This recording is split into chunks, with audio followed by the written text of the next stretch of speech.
Well, it has to be said, Degen Dolt, even though he has the easiest sessions, blackjack sessions on YouTube, from my standpoint, because his editor does such a good job of tracking every bet, bet value, and showing the dwindling balance each time. But he just gets stranger and stranger. I mean, here he had a player edge overall of 7.4%, which is rare and something to be exploited and turned into solid profit in terms of chips on the plus side. But boy, oh boy, he blew it. His loss was actually he estimated that he lost 1,500. I've got him at 950. Including losses with his silly multi bets that he loves to do. He spreads out to a second bet, sometimes even to a third, but not lately to a third. And he lost on those again. But that's just that that's going to happen every time. It's just one of those mathematical constants, really. But let's see, what did he do? He turned a 7.4% player edge into a minus 2%, in other words, a house advantage, which was just ridiculous. He got all the way up to 3,100 ahead at one point, a little after halfway through, and then just screwed it up. It's the only way you can describe it, really. I mean, it's absolutely extraordinary. I mean, his average win was less than his average loss. His average bet 513. It's all here. You can read it, obviously, because I know that you folks out there can read. What do we got down here? We go down to the bottom. His loss over here on his left-hand bets, the only ones that I really care about, or the only ones that I make the algorithm play. He lost 450, and then he lost another 500 on his silly bets. So his final loss percentage was 2%.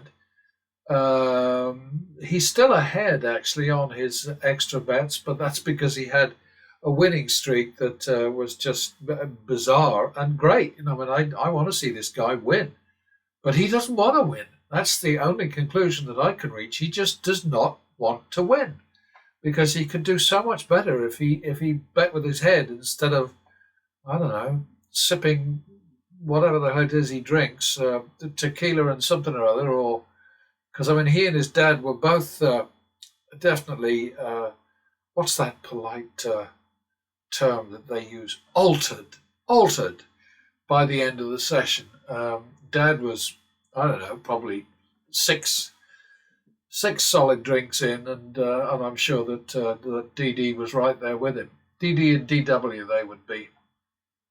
It's a shame. Absolutely no need for him to lose, but he seems determined to piss his money up the wall. It seems to be his kind of signature move. Going to pattern betting this time. To my absolute disgust, you can see from this nasty little tail here, he left me, left Algie several thousand behind, or at least several hundred, almost 2,000 behind, because we were at 6,425 ahead, down to 4,825. So, okay, we'll go and have a look at that in a moment. But Algie's action was considerably less than DD's. The final win was 4,825, which is 14.4%, almost double the quite visible and verifiable player advantage for this session. Based upon the 7.4%, the indicated outcome based on this action here would be 2,500. We obviously made almost 5,000, so we almost doubled that. DD's result was a loss of 950. What else can I tell you? Let's go down to the bottom, to the bit that really pisses me off, because these professional losers do it all the time. they walk away um, um, after a losing streak, but don't take the down and out with them. So, in other words, when DD next comes to the table and I next track him, I will turn around. Sorry, Algie will turn around. Bang, bang, bang, bang. No doubt about that. So the next win will be inflated by the recovery of this loss here. But that's just the way it works. But here you've got a guy who, he just throws caution to the winds. He bets weirdly, erratically, randomly. He's all over the damn place. And his dad didn't help this time because his dad was whispering in his ear and basically giving him mostly bad advice. And that's fine. I mean, it's DD's money. He can do what the hell he wants with it. There's no doubt about that.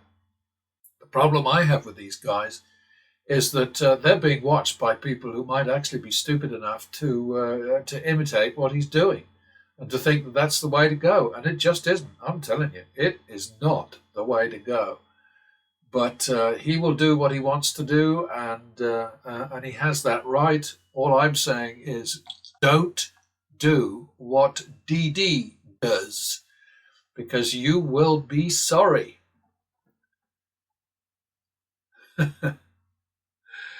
Every time I hear that expression, I think of it was an actor I had dealings with several times, a good guy, Patrick Duffy.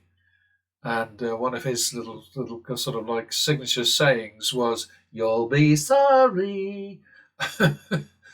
So I still, all these years later, think of him. Yeah, what else can I tell you? It's a complete screw up on DD's part, but he has the right. So I can't knock it. Just please don't pay any attention to what he does, because the guy seems like a nice fellow, but he's an idiot. So there you have it. I mean, look at that. 7.4% player edge blown by sheer stupidity. That's sad, don't you think? So I couldn't resist very quickly looking at DJ Dodd's Dealer 22 wins from this session, because this guy really is the champ at getting money back from Dealer 22s. Excuse me, I'm very sorry. And next time we see him, probably he'll be promoting one of those bloody shitty, as I call them, Snatch 22 games like Double Down Madness, or what's the other one, Free Bet Blackjack, where a Dealer 22 is a push. The only thing that can beat the Dealer 22 is a natural for the player. But anyway, just a quick look.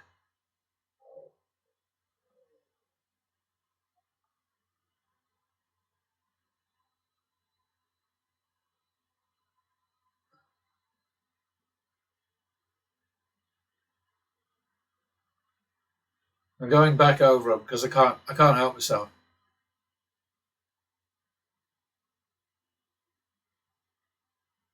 I mean, how many the hell was that? That was 12, 17, 2200, 2600, 3000, 3700, 4700.